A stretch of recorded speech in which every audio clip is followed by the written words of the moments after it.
안녕하세요. 자전거 여행TV 프렌닝스입니다. 이번 영상에서는 제가 평소에 갖고 있는 건강관리에 대한 이야기를 하는 시간을 갖겠습니다. 제 채널을 구독하시는 분들의 평균 연령을 보면 40대에서 60대가 가장 많습니다.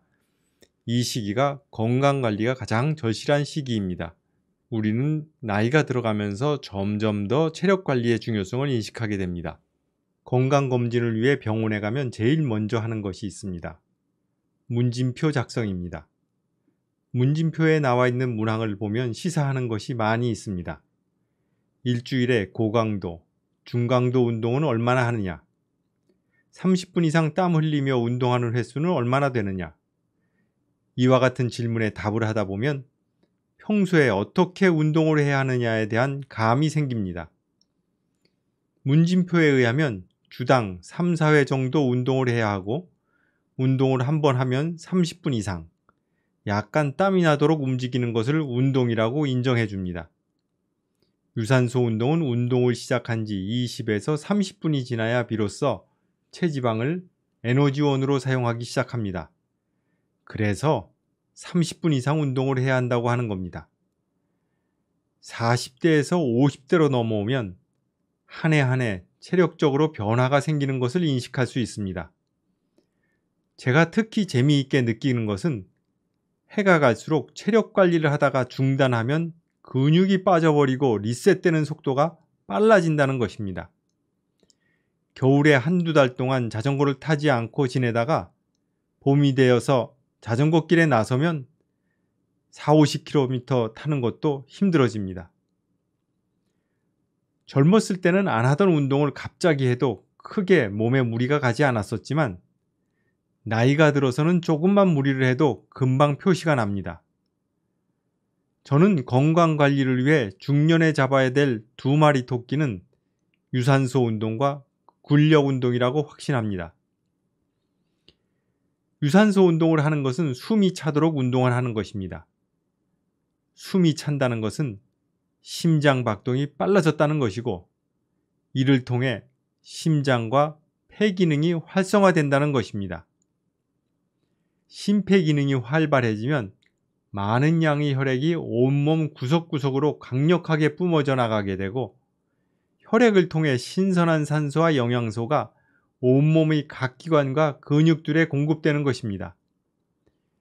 이렇게 신체의 제일 끝단까지 혈액이 도달하면 그 혈액이 심장으로 복귀할 때 구석구석 쌓여있던 노폐물을 가지고 돌아오니 신진대사가 활발해지는 겁니다. 유산소 운동은 지방을 에너지원으로 사용하는 운동이기 때문에 체중 관리에 효과가 있고 스트레스 감소와 심신을 안정시키는 기능을 하는 필수 운동입니다. 특히 심혈관 질환, 당뇨병, 고혈압, 고지혈증 등 성인병 예방과 치료에 효과적인 것은 말할 것도 없습니다. 우리 몸의 근육량은 20대가 되어서 피크를 이루다가 서서히 감소하기 시작해서 60대가 되면 40% 정도가 감소된다고 합니다. 근력이 감소하면 관절염과 골다공증 발병 확률이 높아지는 것뿐만 아니라 근육이 줄어들고 근력이 감소하는 그 자체가 결국에는 수명 감소에 직접적으로 영향을 줍니다. 하지만 근력 운동을 하면 나이와 상관없이 어느 연령대에나 다 동일한 성장 효과를 얻을 수 있는 것이 우리 몸에 있는 근육의 특성입니다. 그러나 문제는 우리가 이런 사항들을 잘 알고 있지만 마음먹고 실천하지 않으면 운동을 생활 속에 녹여내기가 여간 힘든 게 아니라는 겁니다. 먹는 건 매 끼 빠지지 않고 먹고 밤이 되어 잠자는 건 당연한 일이지만 운동은 오늘 안 해도 크게 지장이 없으니 쉽게 건너뛰는 것이 인간이 갖고 있는 기본적인 마음가짐입니다. 안 주면 눕고 싶어지는 것이 인지상정이라 자칫하면 운동량이 아주 적은 상태로 하루를 보내기 십상입니다. 저도 집에 있다가 자전거 한번 타러 나가야 될 시간이 되면 귀찮은 마음이 저 깊은 곳에서 스물스물 올라옵니다. 저는 이 생각이 나면 박차고 일어선다라고 마음을 먹습니다. 나와의 싸움에서 지면 안 됩니다. 이 순간이 가장 중요한 순간입니다. 박차고 일어서야 합니다.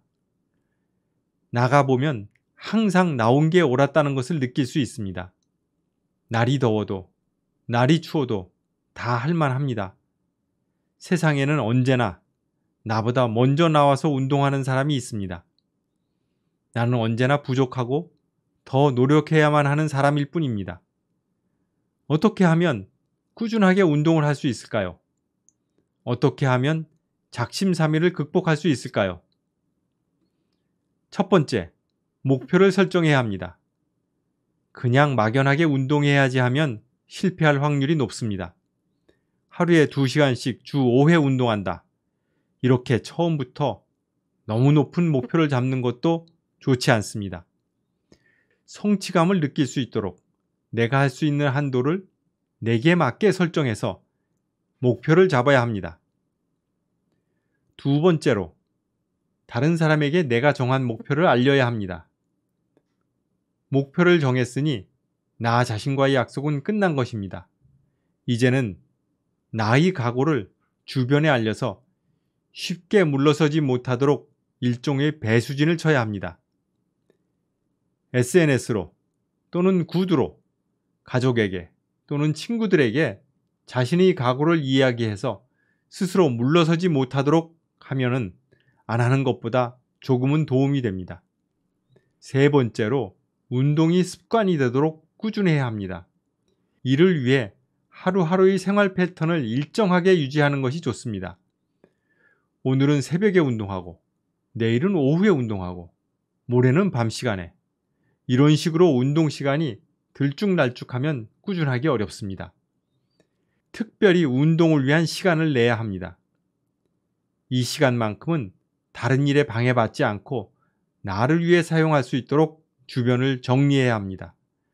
하루 중에 운동을 할 수 있는 시간대를 판단해서 운동 시간으로 정하고 아침이든 저녁 시간이든 또는 주말을 이용하든 일단은 시간을 정했으면 비장한 마음으로 실행해야 합니다. 시작했으면 꾸준해야 합니다. 어떤 일이든지 나와의 싸움이 가장 어렵습니다. 마음속에서 속삭이는 귀찮음과 안일함에 타협하지 말고 실행해야 합니다. 혹 작심삼일이라 한두 번 못 지켰어도 난 안 돼 하지 말고 처음부터 다시 시작해야 합니다.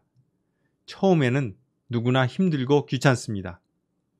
운동 시간이 되었는데 귀찮다는 생각이 들어도 무조건 일어나고 나아가야 합니다. 네 번째로, 운동에 따른 변화를 즐겨야 운동을 지속적으로 할 수 있습니다.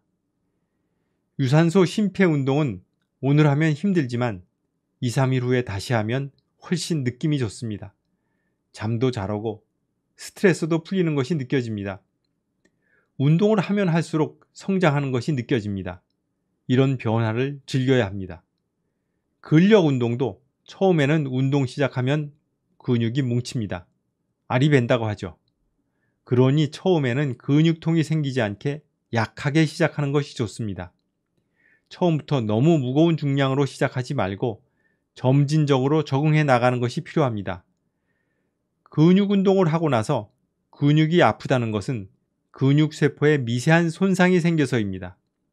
운동으로 근육 섬유에 손상이 생기면 휴식 시간 동안 리페어 되면서 근육이 굵어집니다. 아립에서 아픈 것은 근육이 강해지는 좋은 현상입니다. 그러니까 근육이 뻐근하다는 것은 근성장이 일어나고 있다는 좋은 신호입니다. 즐겁게 받아들여야 합니다. 그래서 운동하고 나면 잘 쉬어줘야 합니다. 동일한 근육에 고강도 운동을 매일매일 하는 것은 좋지 않습니다. 헬스를 한다 치면 오늘은 하체 운동을 하고 내일은 상체를 하는 식으로 돌아가면서 자극을 줘서 손상된 근육이 회복할 수 있는 시간을 줘야 합니다. 가장 중요한 것은 꾸준함입니다. 하루하루의 운동 결과를 기록해 두는 것도 성취감을 주고 꾸준함을 유지하도록 도와주는 수단이 될 수 있습니다. 운동 결과를 기록해 보십시오. 운동이 자신의 생활 패턴 안에 자리 잡는 게 가장 중요합니다. 매 끼 식사하는 것, 잠자는 것과 같이 운동도 하루 일과 중에 꼭 해야 할 일이라고 생각하고 시간을 투자해야 합니다. 특히 중년 이후의 운동은 수면 연장과 관련된 일이니 심각하게 받아들여서 꾸준히 실천해야 합니다. 항상 자문해 봐야 합니다.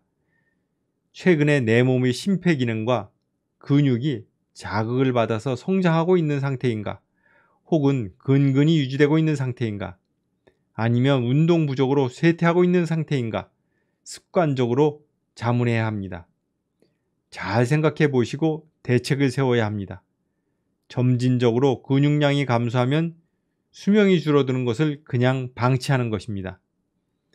앉아 있으면 노화가 촉진되고 일어나서 운동해야 건강하게 노후를 보낼 수 있습니다.